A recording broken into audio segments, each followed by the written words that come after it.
Aj keď predchádzajúce dni neboli to pravé pre nadšencov jednej rýchlej stopy, už ich vidno na cestách, už horia nedočkavosťou. Jednoducho, motocyklová sezóna nastupuje. A v tej súvislosti sa na nás obrátil divák z Trenčína, ktorý si chce urobiť jasno.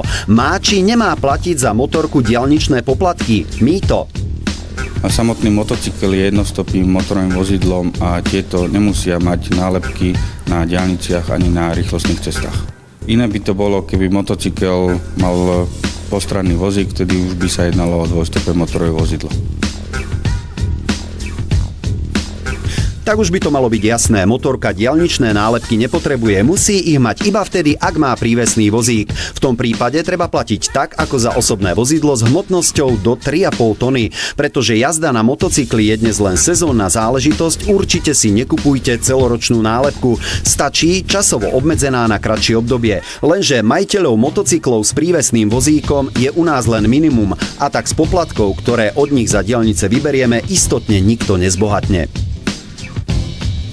Motocyklová sezóna sa už o niekoľko dní začne s príchodom teplejšieho počasia.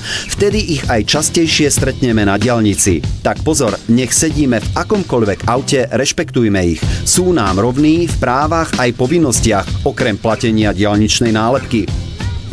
Preto sa najmä pri prechádzaní z pruhu do pruhu presvedčte, či v ňom nie je motorkár. Má možnosť ísť rovnakou maximálnou rýchlosťou ako osobné motorové vozidlo, takže 130-kou v spätných zrkadlách ho ťažšie zaregistrujete a hneď sa na vás prirúti.